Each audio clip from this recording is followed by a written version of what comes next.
Welcome to our online English class. In today's class, we are going to learn a new poem, The Painter. Let's read the poem together. Come on. Students, take page number 93 and read the poem along with me. The Painter.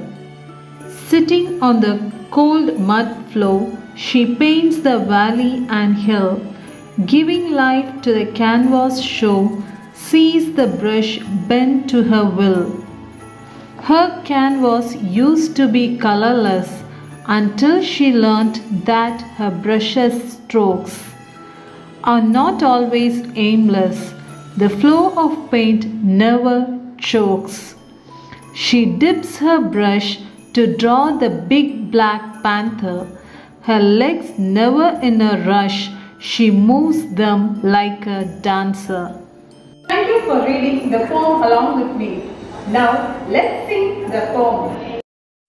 Sitting on the cold mud floor, she paints the valley and hill, giving life to the canvas show, sees the brush bent to her will.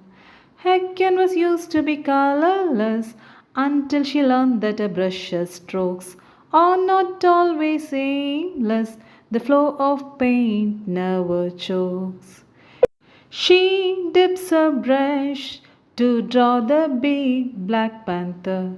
Her legs never in a rush, she moves them like a dancer. I hope you all like the song. Now, it's time for explanation. Come on. Students, take page number 93 and let's read the first stanza. Sitting on the cold mud floor, she paints the valley and hill, giving life to the canvas show, sees the brush bent to her will. Students, in this stanza, canvas show means the white cloth where the painters paint. Shore means the stand where this canvas was kept. So altogether, canvas show means the stand where the canvas was kept. Now let's see the explanation. The title of the poem is The Painter. So we can understand that the whole poem is about a painter. Sitting on the cold mud floor. The first line it said, who is sitting on the cold mud floor? Painter is sitting on the floor. Second line, she paints the valley and hill. In this second line, we could understand two things. One is the painter is a girl because the pronoun she is given. And what does she paint? She paints valley and hill, giving life to the canvas shore. You know, before painting, the canvas will be white. Nothing will be there. But when she starts painting, she gives life to the canvas shore. Sees the brush bent to her will. When a brush is in a painter's hand, it will just bring out the colors of her will. Her desire will be brought in the canvas shore. Come on. Now let's read the second stanza. Her canvas used to be colorless until she learnt that her brush's strokes are not always aimless. The flow of paint never chokes. The poet tells the canvas would be colorless.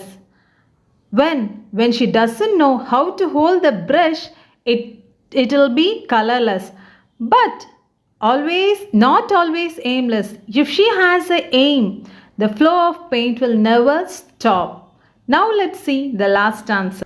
She dips her brush to draw the big black panther. Her legs never in a rush, she moves them like a dancer.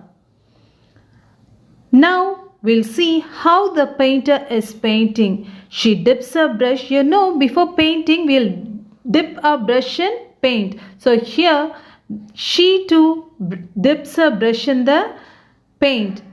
What she's going to draw? To draw the big black panther. Her legs never in a rush. In this line, we could know that the girl is actually painting with her legs. Usually, we used to paint with our hands. But this girl, as she doesn't have hands, she is painting with legs.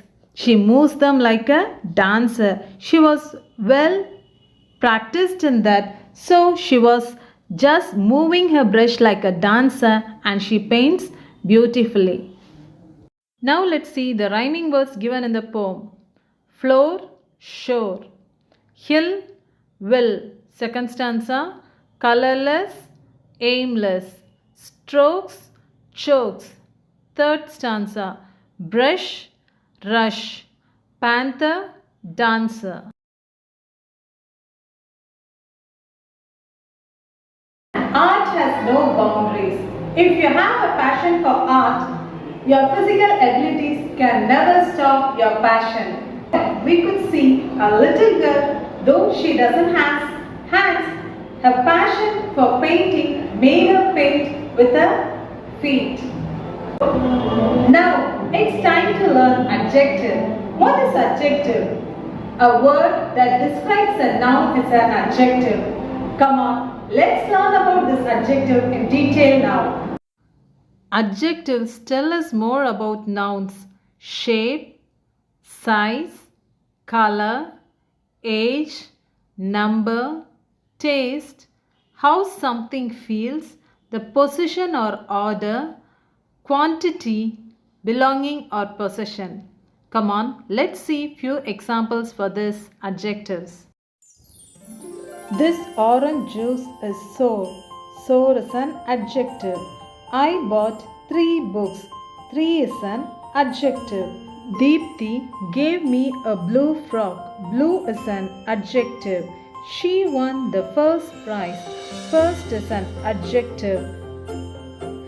The earth is round. Round is an adjective. He lived in a small house. In this sentence, small is an adjective. I hope you all enjoyed this poem and learned adjectives too. Today's homework is given on the board. Kindly write your homework on time and send it to your teacher without fail. With this note, I am winding up today's class. I will meet you all in my next class. Until then, it's bye from Viva. Thank you.